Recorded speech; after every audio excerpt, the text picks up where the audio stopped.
Alright, brings me to point 4 here. I have just alluded to the process of the canonization of saints. A necessary step in that process is that proof should be given of miracles wrought by the person to be canonized.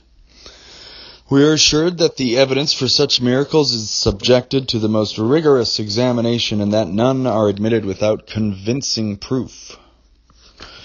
When such miracles have passed this test, when they are recited in the Pope's bull of canonization as the ground for the honor conferred, when they are inserted in the breviary by authority for the devotional reading of priests, you might suppose then that the infallible authority was pledged to their truth as much as the credit of the New Testament is pledged to the miracles of the Gospels.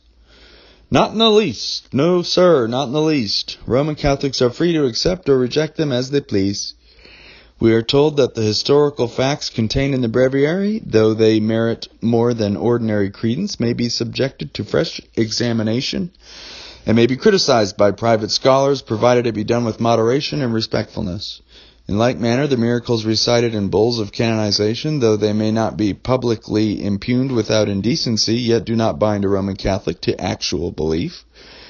And if a Protestant hesitating to become a convert to popery should allege as the grounds of his hesitation the number of lying legends proposed by the Church for his acceptance, he would be told that this is no obstacle at all, and that, as a Roman Catholic, he need not believe any of them. I am not supposing an imaginary case. Something of the kind occurred in the case of Mr. Fawkes, whose name is no doubt familiar to you. He tells us of one miraculous story in particular, which we are so uncandid as to reject without examination, and which he subjected to careful examination. You have all, I dare say, heard the story of the Holy House at Loretto? Yes? The Holy House of Loretto? The Virgin Mary's house at Nazareth, when the land fell into the possession of unbelievers and worshippers could no longer resort to it, was carried by the angels across the seas on the 9th of May in 1291, for I like to be exact, 1291, and after taking 3 temporary resting places, that's right, finally settled down at Loretto in the year 1295. There, on the credit of so great a miracle, it attracted many pilgrims and was by them enriched with abundant gifts. Several popes pledged their credit to the truth of this story and rewarded pious visitors with indulgences.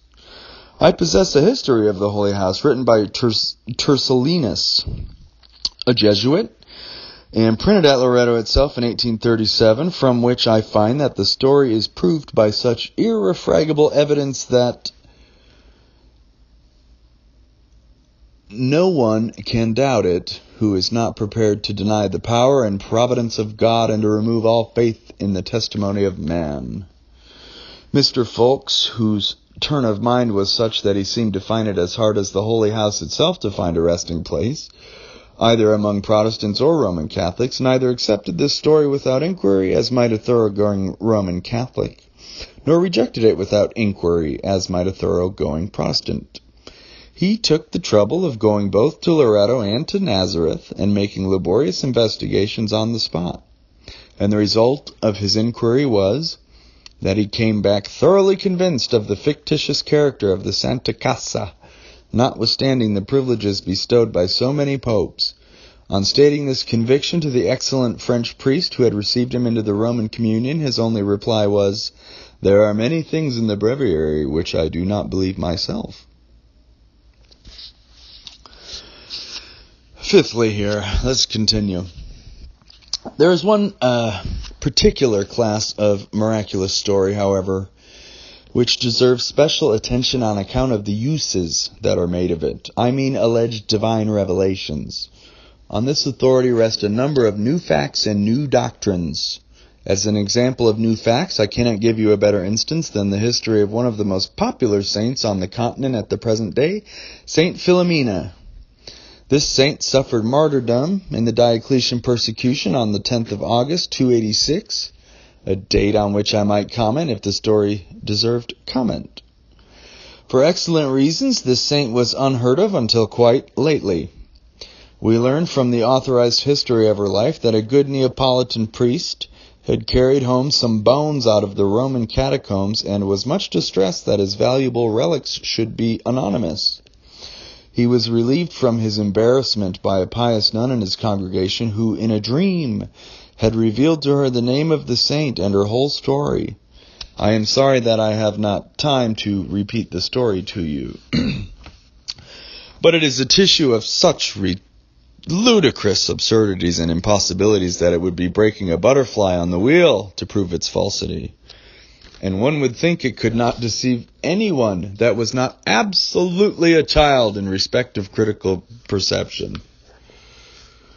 Yet this history has been circulated by thousands on the continent, and a few years ago, Mr. Duffy, on the Quays, published an edition for the instruction of Irish Roman Catholics.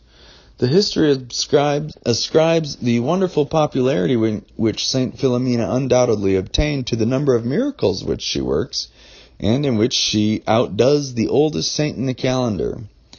Yet you will take notice that the evidence of her existence is that some 16 centuries after her supposed date, a nun dreamed about her a story quite irreconcilable with historic possibilities. This one example will enable you to judge whether it is true that if a priest teaches his people falsehood, his bishop will call him to account, and that if the bishop neglect his duty, the pope will interfere. This romance of Philomena has been circulated as truth with the approbation of the highest ecclesiastical authorities. The subject of modern revelations as a foundation for new doctrines is so important that I will not enter on it now, but keep it for the next day. Good evening and good night.